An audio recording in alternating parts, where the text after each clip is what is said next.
요즘 드론이란 것이 생겨서 헬리콥터나 비행기로 촬영하는 항공 촬영 말고 굉장히 다양한 항공 촬영이 생겼습니다. 드론으로 야경들을 찍은 장면들이 굉장히 많이 발표가 되고 또 이것저것에 구하기 쉬운 상태가 되었죠. 그런데 그 드론에서 찍은 풍경을 보면서 상당히 많은 사람들이 밤하늘에 붉은 십자가 네온 사인이 이렇게 많은가 하는 것에 놀라움을 금치 못한다, 이런 이야기를 어느 기사에서 읽었어요. 드론을 통해 본 이 도시의 모습에 붉은 네온 사인, 믿지 않는 사람들은 아마 전국적으로 밤하늘에 이 십자가가 너무 많다고 비난하기도 할 거예요. 그리고 그 드론의 이 십자가는 도시의 미관을 해치는 그것 정도로밖에 보이지 않을 겁니다.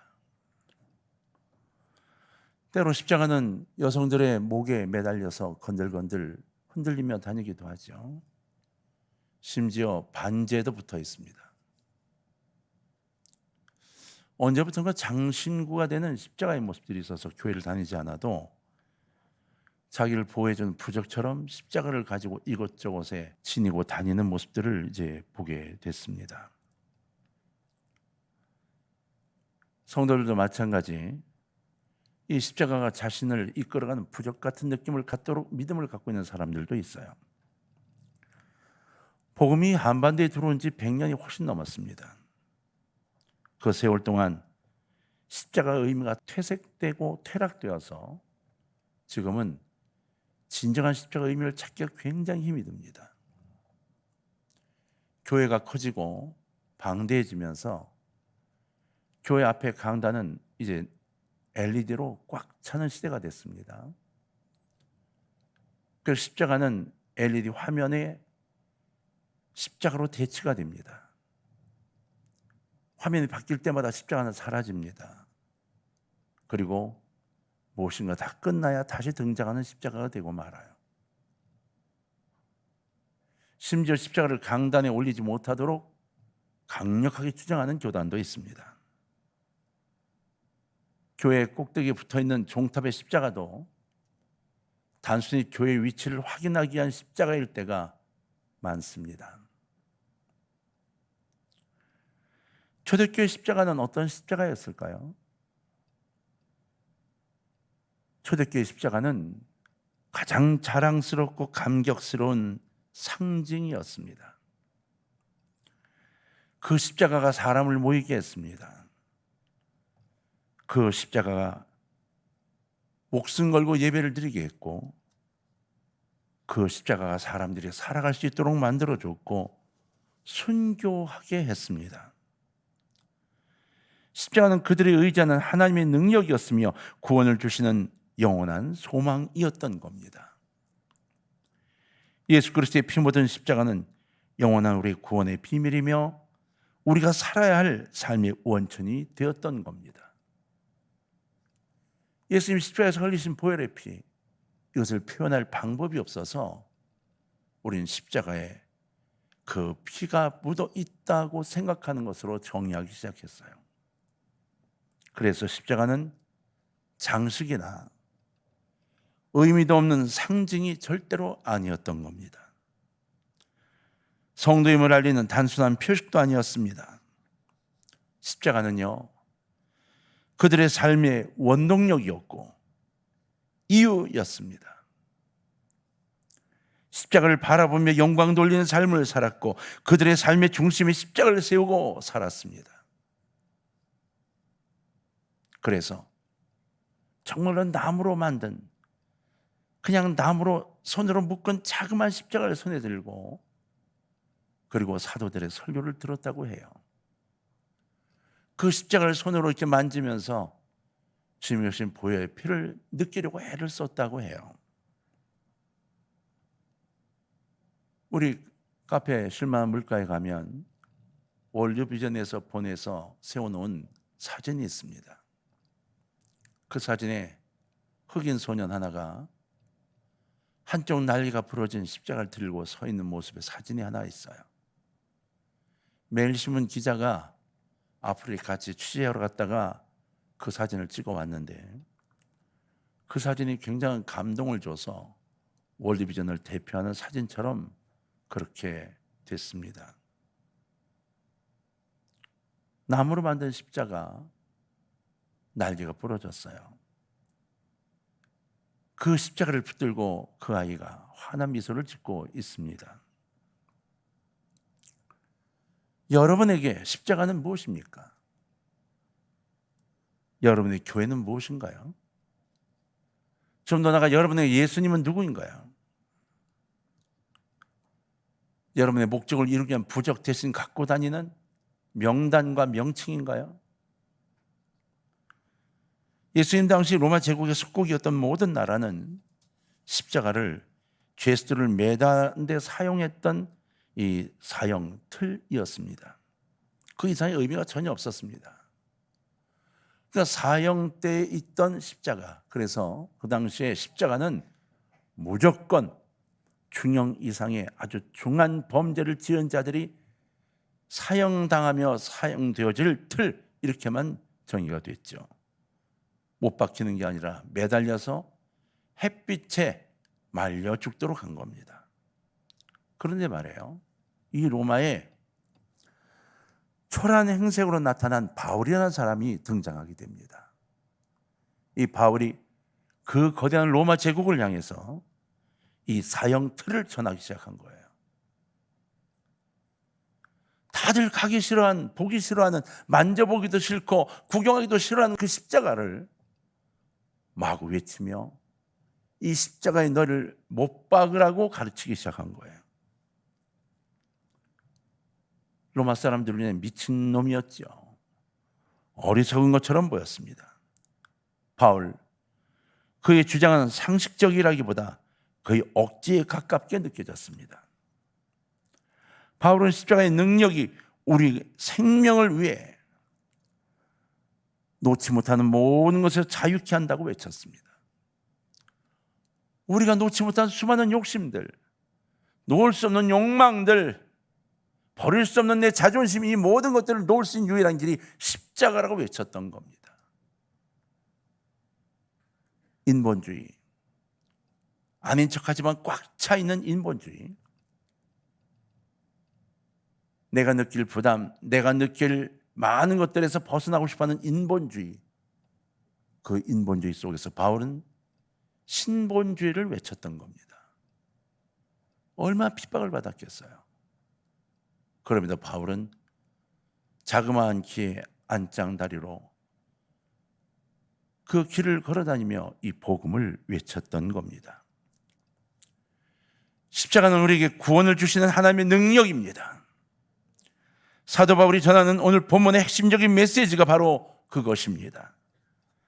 만일 우리가 십자가를 우리의 보잘것없는 모임 안으로, 그리고 우리의 보잘것없는 욕심 안으로, 혹은 화려한 이 말씀시 속에 그럴싸하게 묶어 놓아버리고 말면 어떤 일이 생기는지 아십니까? 그때부터 여러분과 저는 십자가를 조종하고 싶어지게 됩니다. 십자가를 짊어지고 십자가를 따라가는 게 아니라 그 십자가를 내가 조종하고 싶어지는 거죠. 그래서 이 시대에 많은 목사들이, 많은 장로들이 십자가를 조종하면서 합니다.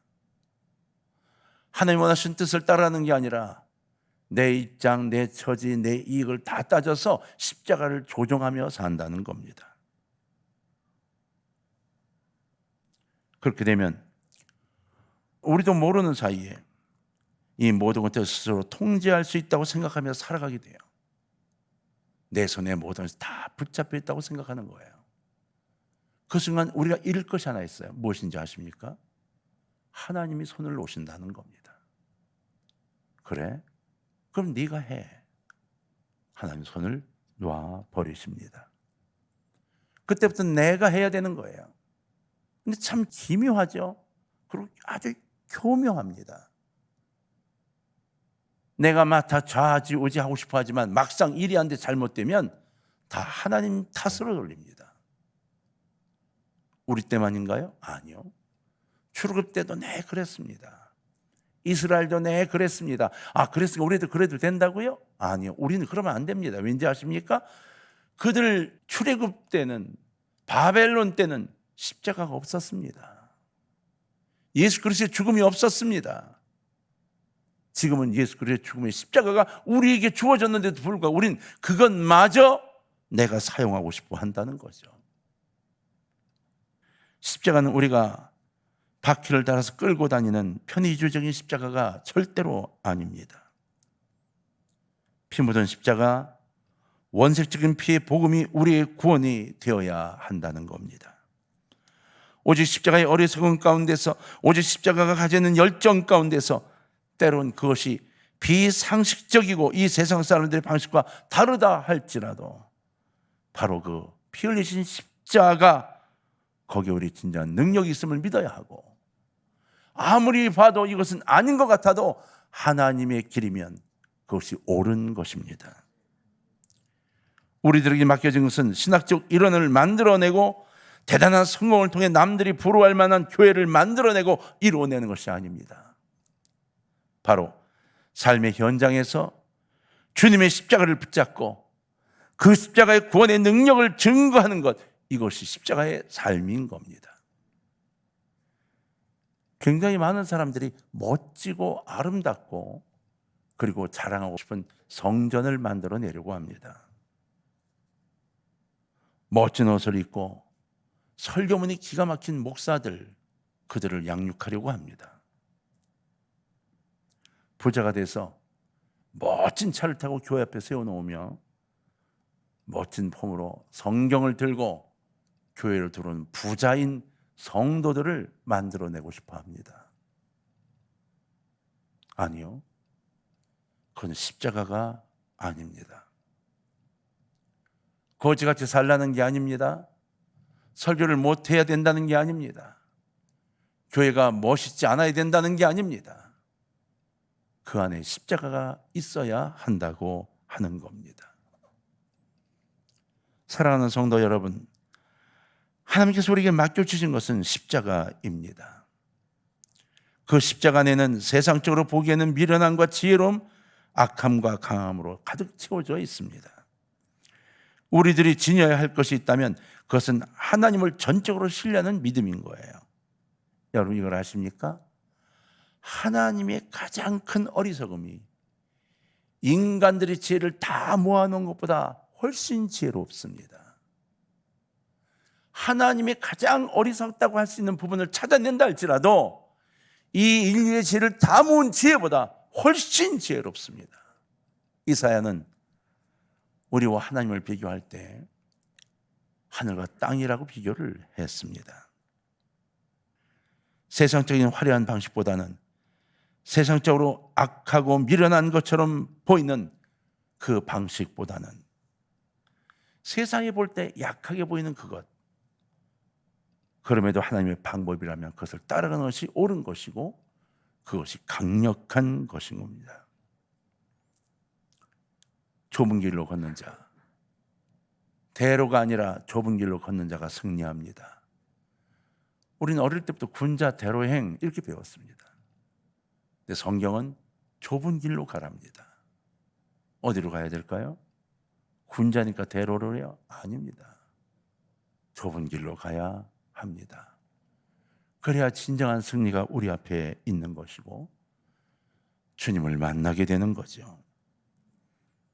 그렇게 신앙생활을 하고 교회를 세우고 하나님을 섬기는 것, 이것이 십자가의 군병들이 감당할 십자가의 바로 신앙인 것입니다. 인천 송영교회는 굉장히 어려운 동네에 자리를 잡고 있었습니다. 수도 국산이라고 하는 수도국이 있는 그 산에 판잣집으로 가득한 동네에 교회가 있었습니다. 그래서 교회 나오는 성도님들이 굉장히 어려움들이 많았어요. 6.25 마치고 깡통교회라는 이름으로 시작한 교회가 교회만 커졌지 외부에서 볼 때는 아주 위험한 교회였습니다.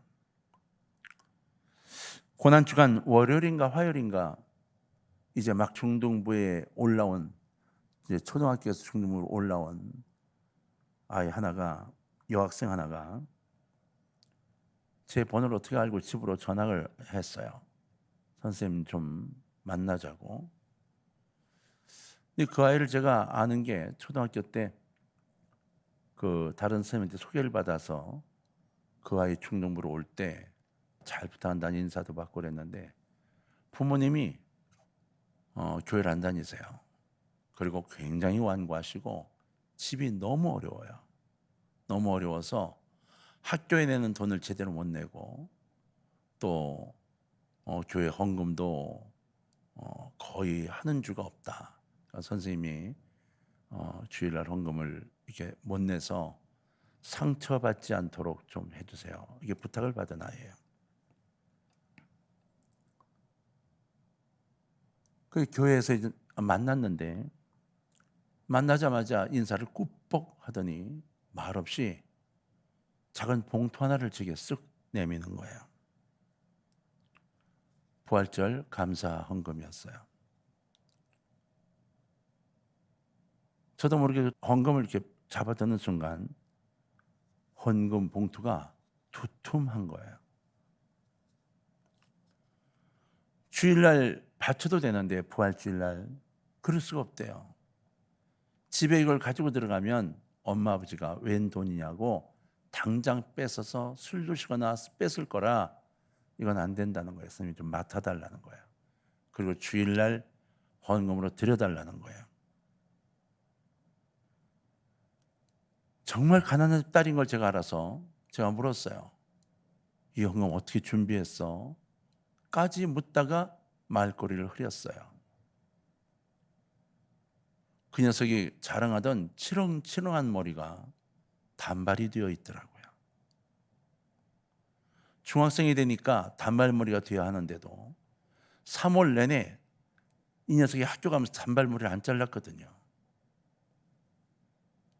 학교에서 혼이 났는데도 이 머리가 자기 이 어떤 이 자긍심이나 이런 거라고 학교에서 혼이 나면서 안 잘랐던 그 머리가 없어진 거예요. 그래서 제가 그랬어요. 머리 팔았어? 그랬어요. 전 애가 슬퍼할 줄 알았어요. 환히 웃으면서 이러는 거예요. 네, 그러면서 부활절 헌금 때문에 3월달 한 달 학교에서 혼나면서도 버텼어요. 이러는 거예요. 아무 말도 할 수 없었어요.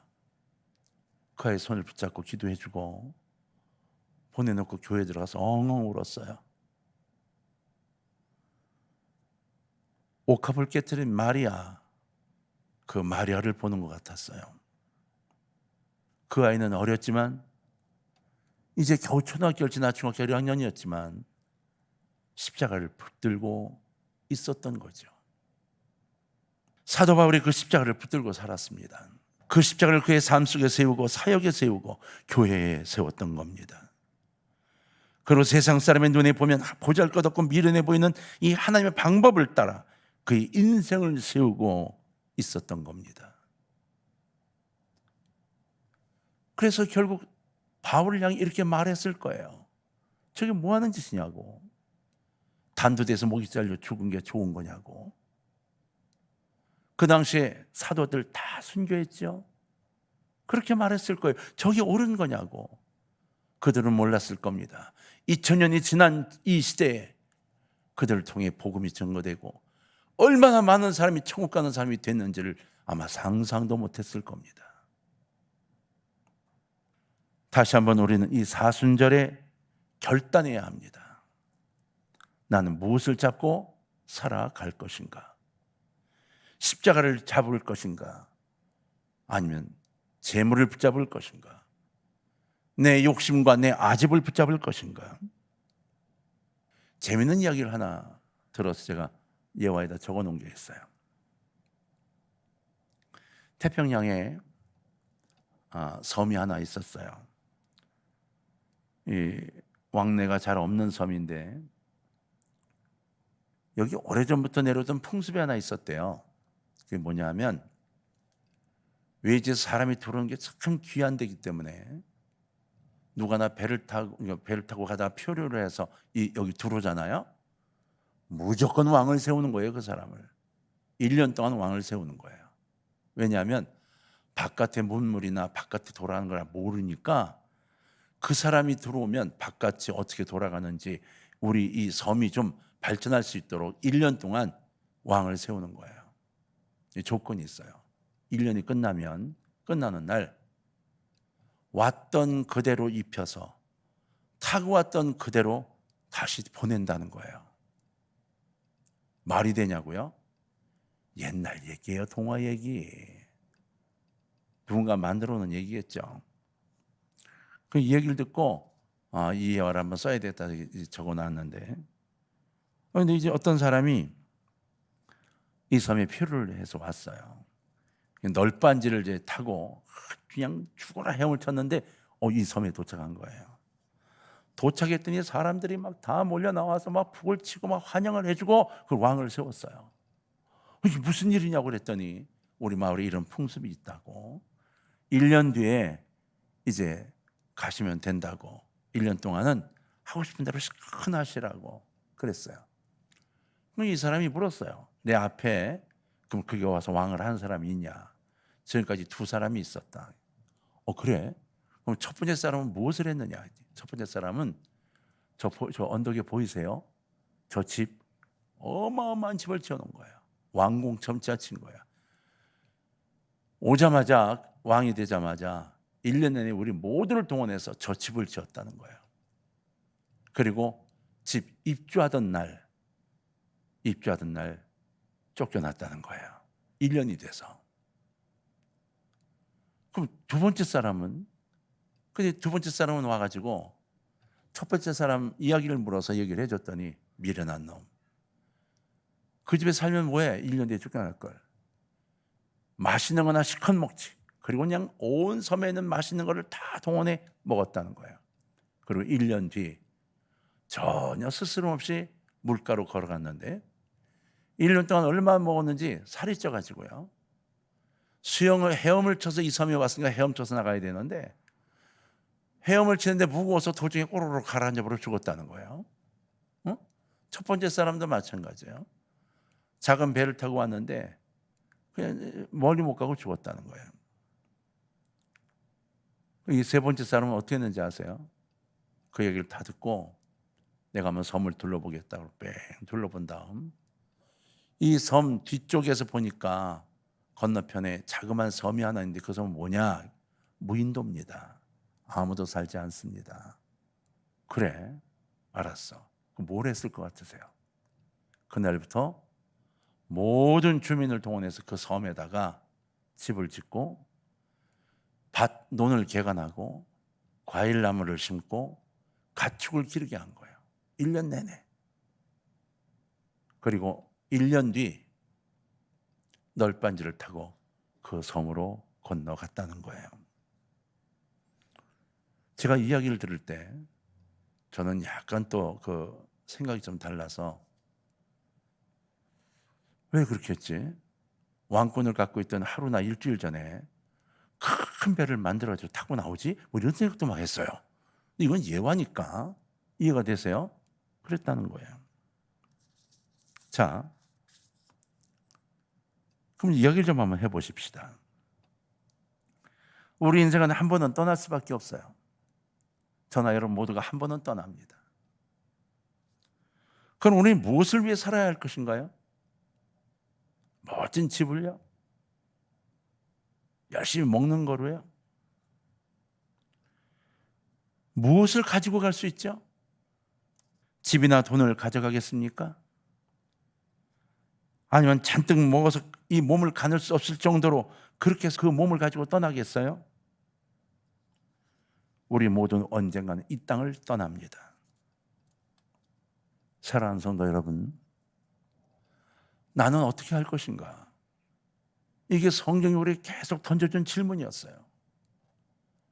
그리고 이 땅에 그렇게 살지 말고 네가 건너가 살 그것을 준비하라고 계속 요청하고 계셨던 거죠. 그래서 우리는 오늘 이런 고민을 해야 돼요. 나는 어떻게 할 것인가? 사순절 네 번째 주일입니다. 나의 삶의 한복판에 십자가를 세우시기를 제발 주의 이름으로 부탁합니다. 그리고 우리를 위해 흘리신 피 묻은 그 십자가를 붙들고 살아가시길 주의 이름으로 부탁해요. 그래서 이 땅을 떠나게 될 때 그 십자가 꼭 붙들고 하나님 찬양하며 영광 돌리며 기쁨으로 그 길을 걸어가는 우리 모두가 됐으면 좋겠습니다. 십자가밖에는 없습니다. 무엇을 붙잡으시겠습니까? 십자가밖에는 없습니다.